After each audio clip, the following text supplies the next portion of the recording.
I recently uploaded a video discussing and analyzing the cards that I think should be placed on the upcoming ban list. However, I didn't get into the cards that I think should be coming off of the current FNL list, and that's what I wanted to discuss today. So let's get right into it. Same as last time, these aren't going to be in any particular order, because I think they should all be able to come back, and I'll mention whether or not I think they should go to 1, 2, or 3 copies, and whether or not they truly deserve that status. The first one I'm always going to start with, until it happens, is my boy, Elemental Hero Stratos. Elemental Hero Stratos is basically just his own Rhoda for a deck that understandably can already use Rhoda. What that means is, Stratos can search a hero monster out of your deck, regardless of what kind it is, and honestly, if it takes an errata to make it only search elemental heroes in order to bring him back, I'm all for it. I love the elemental hero strategy, and I would like to make it as useful as I can when playing with it, and having Stratos at any number is going to do that for me, at least a little bit. Japan already has it at 2 copies, I believe, at the moment.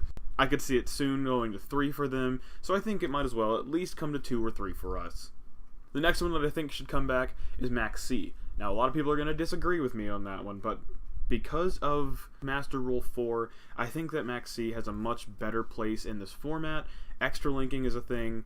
Goki's doing that constantly is pretty much a very consistent win condition, and having that Max C to make them decide whether or not they want to go for that extra link is going to be just an awesome way to introduce the card back into the game, and I feel like it's going to easily help out a lot of other decks that might struggle against decks that instantly go off into big crazy link boards like that. Now, whether or not Max C comes back to 3, I wouldn't care. I know the OCG has it at 3.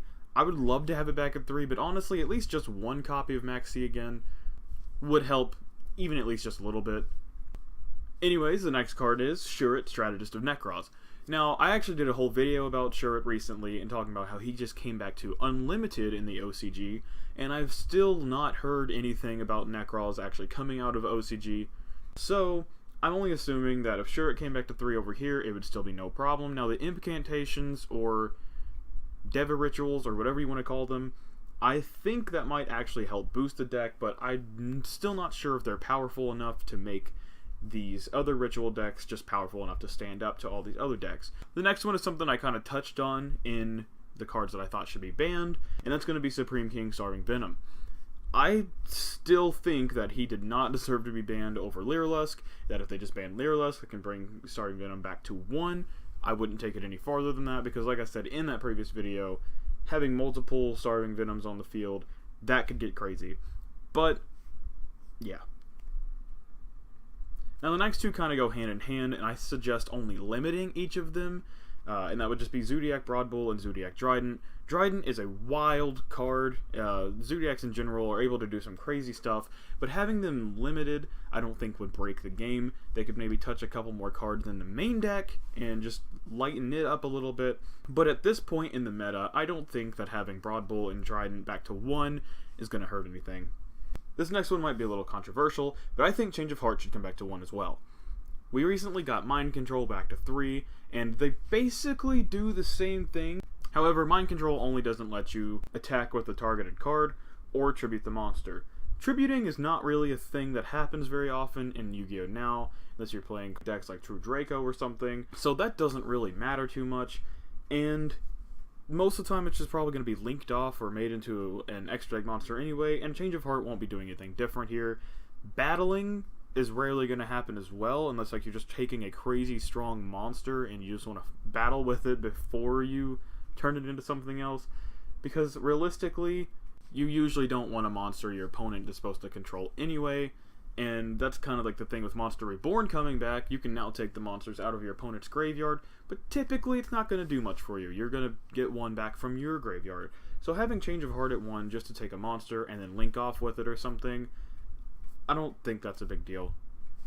The next 2 cards are some other older cards that have been banned for a while, and they have pretty similar effects, but I think that they deserve a place back. I don't understand what it is with Konami telling Yu-Gi-Oh! Players that you can't destroy your opponent's spells and traps. At least they're more concerned about them than destroying monsters, where we have things like Dark Hole and Raigeki limited, but Giant Trunade and Heavy Storm are banned. Somehow it's totally fair to destroy all your opponent's monsters, but it's not okay if you destroy all their spells and traps. And the thing with that is, Giant Trunei doesn't even destroy the spell and trap cards, it just sends them all back to the hand.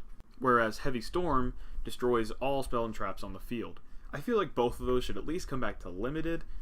That makes them a little bit more fair, so you don't have to deal with a bunch of them going off, but still, I just don't see them needing to be banned.